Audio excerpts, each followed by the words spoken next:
Alright everyone, welcome to another Flat Cap interview. I'm here with two of the boys from St Judes, Daniel and Scott. Welcome to the show, guys. How you doing? Hello. Thanks for coming down, a bit of a trip down, but cheers. We'll Cheers. start with a drink.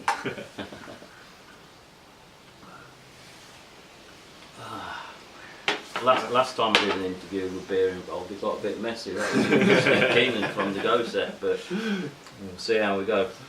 Okay, I suppose the first question really is, how did the band form? How did it start?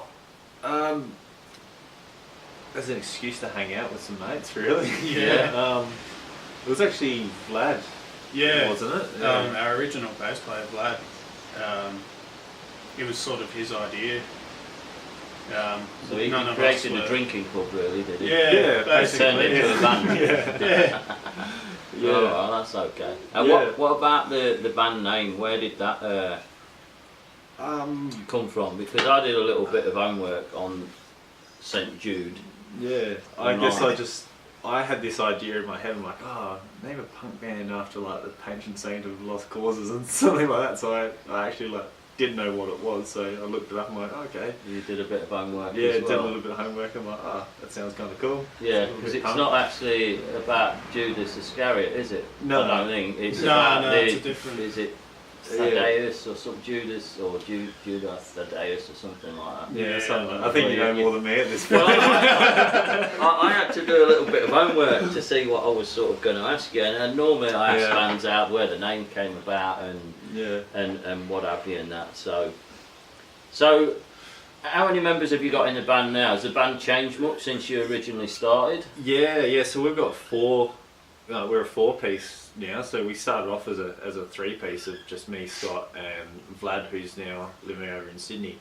And when he left, we got a new bass player, Chris, in, and he just kind of added his own feel. And then as we were writing more and more, we just kind of felt like we needed something else in the band. So Yeah. now we've got another guy, Matt, who does guitar, and he's also got a mandolin which he throws in on a couple of songs as well. And Yeah, he was playing that at St Pat's Day Yeah. the other week, weren't he? Yeah. The cranker. Yeah, no, that was good actually. I liked some of the stuff you did there. Who was the young lady that got up and did the? That's my when you were wife. doing the cover version, right? Yeah, that's yeah, my wife, Carly. She did Yeah. well, yeah. That Yeah. was a Dropkick Murphys song, weren't it? Yeah.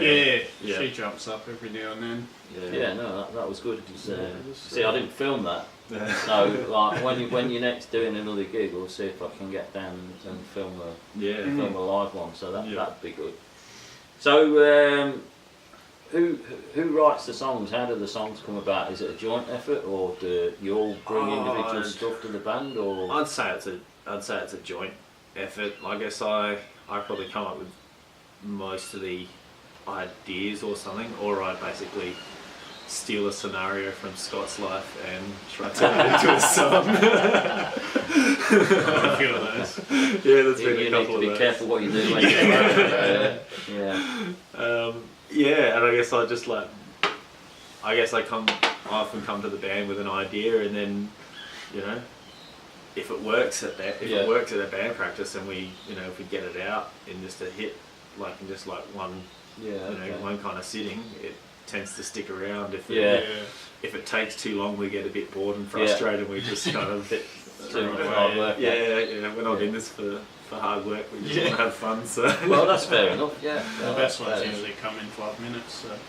Yeah. So,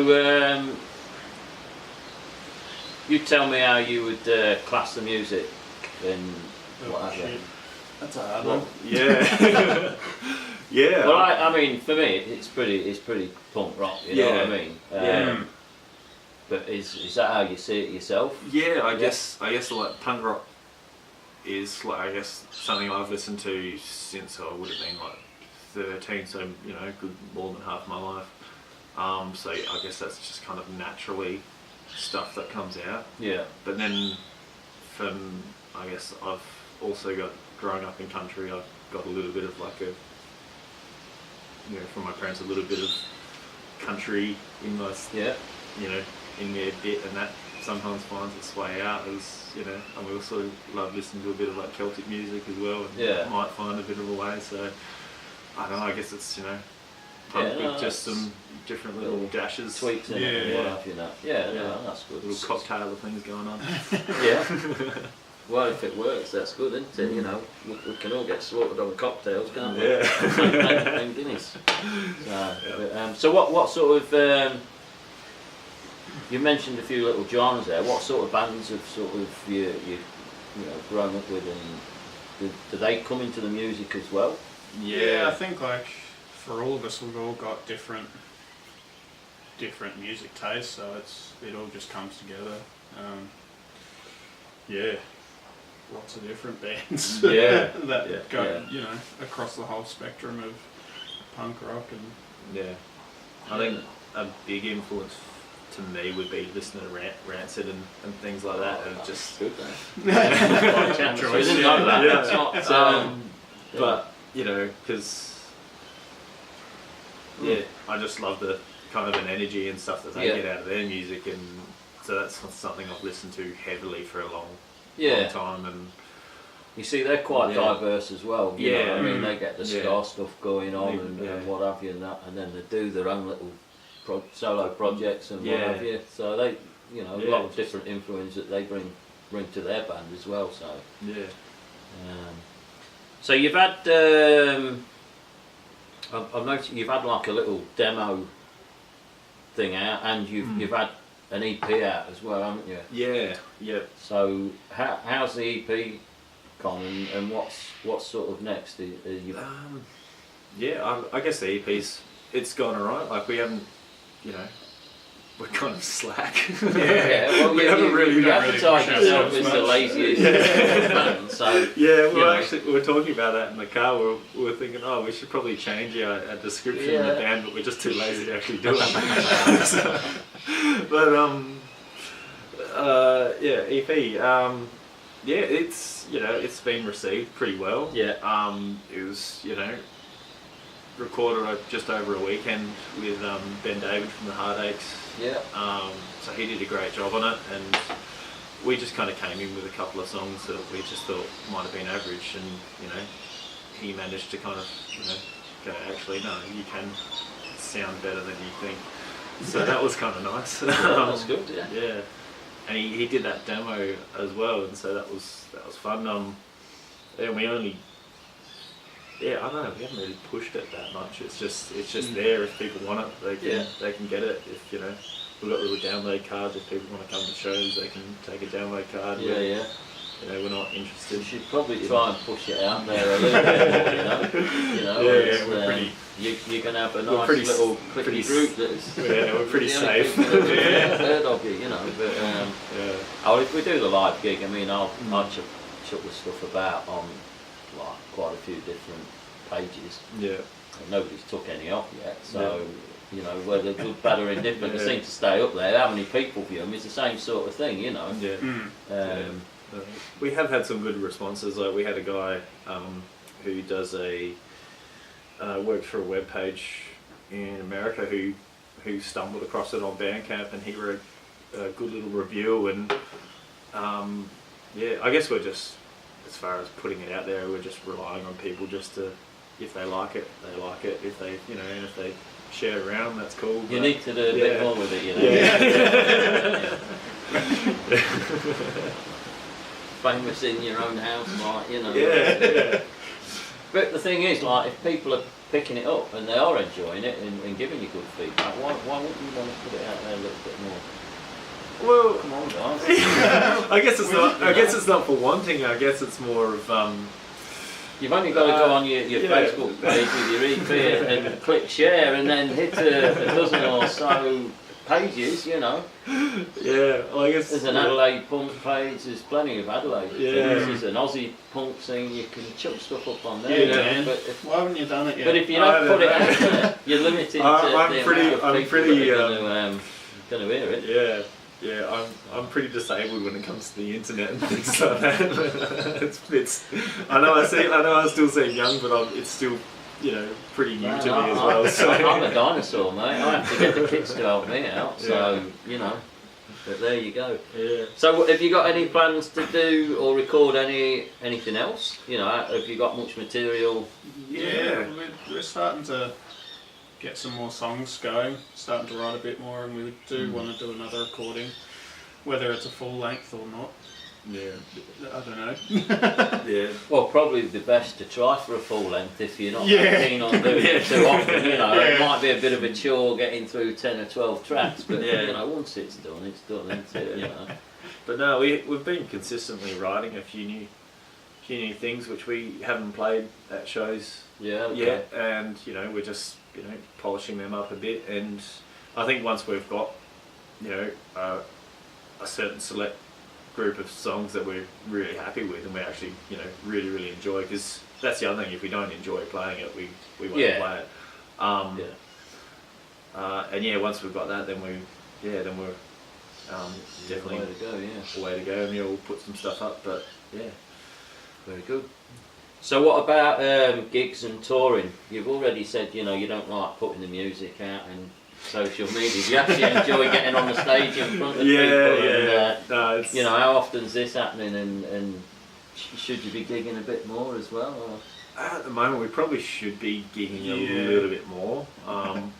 We would like to. Yeah, I think we've kind of come to a realisation that we've relied on other people to do the work for us. So now it's kind of gotten to a point where maybe we might, if we want to do some more shows and stuff like that, we might actually have to put a bit more effort of our own effort in rather than just people coming to us. Which you can share the workload between the bands. You need to sort of gig out this month. You do the next, you do the next, and then at least you're sharing it a little bit. But, and you're all doing your bit as well, aren't you? So, And, from what I've seen, I think you should be playing a bit more. And well, you should. You'll get more people listening to it, and then all of a sudden your following built a little bit. It's not like you're a bad band or out like that. What I seen was good at the Cranko. I enjoyed it, so I'd certainly go and watch you play again. Yeah, but let's hope it's not like a years down the time and it's the next Paddy's Day. So there's no thoughts of getting like interstate and seeing if you can pick something up in Melbourne, Sydney, or Brisbane and what have you. And that there's some good scenes going on. I mean, we've got a good scene in Adelaide, I think. Anyway, there's some great bands in the city and what have you. And that. Yeah, definitely. But they've got pretty thriving scenes, and that Melbourne's pretty full on. Sydney, they've had a few issues with the lockout laws and stuff like that. I think that's sort of affected them a little bit, but. That's something you should be looking towards. We've played with a few bands from Melbourne and Sydney, and they've always, opened up the doors a bit for us. It's just we've been a bit slack in that regard, and also kind of teeing up times because I'm self-employed, Scott's self-employed, and marriage and family and that kind of thing as well. But we have been talking a fair bit with a couple of dudes in Victoria about heading over to Melbourne and probably trying to do like Ballarat and Melbourne and a few things like that. And it's just the logistics of actually being able to well, there's something that works for all of us. Yeah. I mean, you're self-employed, so you don't have to work at all if you don't want to, do you? But there's a little scenario. There's a young girl down in Mount Gambier. Plays in a band called the Scapegoat. Bianca, her name is. Yeah. And she's starting to promote gigs in and around Mount Gambier. Yeah. So, for me, if I was a Melbourne band or an Adelaide band, it's a bit of a trek just to do. You'd probably do. You can only really play once in Adelaide, can't you? Yeah. Over a weekend, you're not going to do 2 shows. But on your way up, you could probably play in Mount Gambier. You're not necessarily going to get a packed house or anything like that. But it breaks your trip up, and you're playing twice. Yeah, and I'm definitely all for actually playing a lot of like smaller like country towns and things like that, because I grew up in country towns and gigs are a rarity, and it'd be nice to and it's a bit more fun as well. You get a few more characters out. Well, I suppose, you know, if I mean, you said you've got families and stuff like that. I mean, I don't know, maybe you could sort something out where, all right, we're going to go on holiday, we're going to go on a road trip, but while we're away at night, we're going to play there, and there, and then sort of head back this way, you know. Yeah, that'd be. You know, you can make it a chore, or you can make it enjoyable. You know, a lot of the bands come through. You know, it's hard to tour in Australia because everywhere's so far apart. Yeah, that's it. Yeah. You know, and Waste a day just getting there. well, you know, a tour could last 6 or 7 weeks. Yeah. And you've probably only played 7 or 8 shows, you know what I mean? Whereas in the UK, you go from one city to the next every night, you know, because like 20, 30 minutes down the road, you're in the next city. So it is a lot harder to do it here, so it's more expensive because of the... But yeah, I think you should be But no, we're trying to get yourself about a little bit, Yeah, we're currently trying to tee something up for in June for over in Melbourne.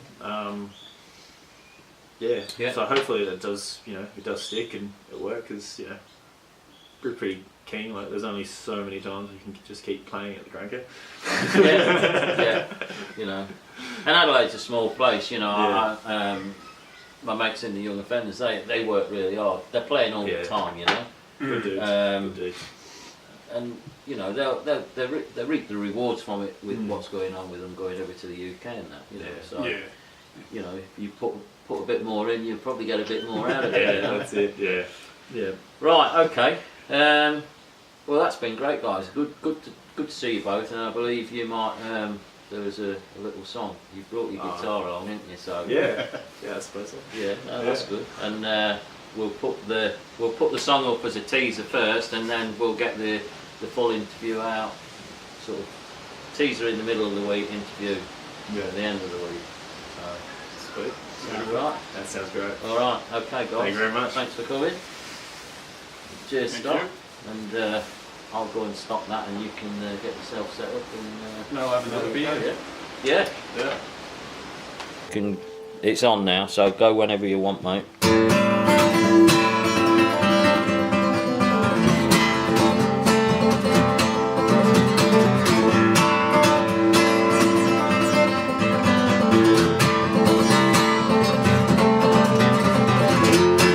Don't worry now, boys, these bleeding hearts will die.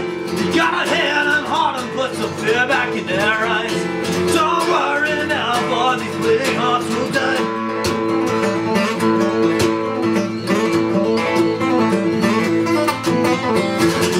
You gotta crush the little men, you gotta crush them all. Pin them by their necks and put some fear back in their souls. You gotta crush the little men, you gotta crush them all.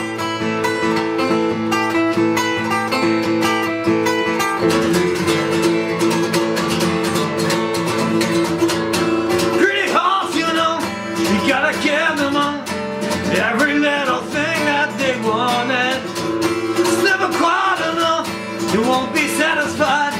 Don't you know this weight is gonna crush us? I know that money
Nice one, mate. Yeah, very good.